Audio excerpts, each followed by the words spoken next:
Hey guys, this is Comic Uno, and today I'm doing a review for Dial H for Hero. This is definitely a comic I was anticipating. I've been really enjoying the Wonder Comics stuff.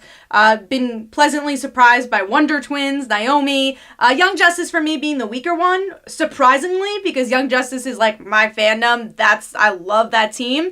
But the stuff where I'm like, Naomi's a new character, I'm like, I don't know about that. And then Wonder Twins, I've never read in my life. I was like, oh, okay, we'll see where that goes. I was pleasantly surprised by both. And now with Dial H for Hero, I've also really never read much from Dial H for Hero, which I think is the nice thing about Wonder Comics is that even if you're an old school DC fan, they are touching upon more of the obscure characters or even newer characters. So it's been nice to say, hey, if you're a new reader, you'll enjoy this, but as an older reader, you'll enjoy this as well.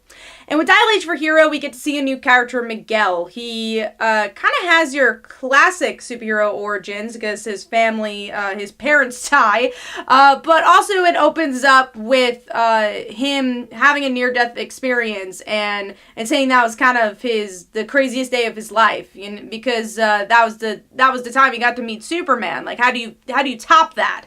So the issue's like him trying to figure out where he wants to go with his life. Right now he's working for his uncle at a food truck because his uncle is kind of just forcing him to do it at a Mayo food truck. So you get to see that there's some humor in this issue. And he meets this girl, Summer, who's kind of in a similar situation where they just hate being in this small town. They want something more in their life.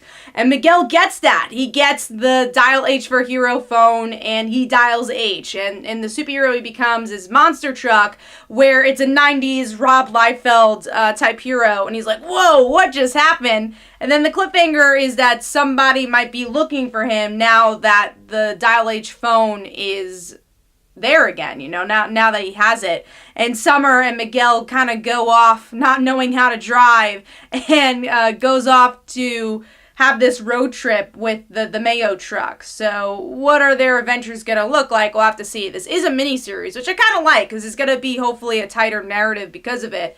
But I really like this. I fell in love with Miguel really quickly. Same thing for Summer. And the artwork is amazing for this book. We get to see, again, the Rob Liefeld type 90s comic, which is completely different from coloring to lettering to look, where you're like, whoa, that's kind of a cool concept to have in the comic. And then we get to see some really great cartoony artwork with the phone, and it's really bright, and it makes you want to read more. So I really enjoyed it. I thought it was a really cool, different type of way to do Dial H, and again, a franchise that's been kind of hard for people to get into, especially, I think with the New 52, they had a series and it got canceled pretty early on, so it's nice to kind of have this completely tonal shift to the series and do something different with it. So, once again, Wonder Comics really hits it out of the ballpark with the new franchise, so I really liked it. Definitely recommend you guys go pick it up. I give it 4.5 stars. Like I said, it's something completely different. You don't have to know anything about Dial H for Hero to pick this one up. It's completely new reader friendly.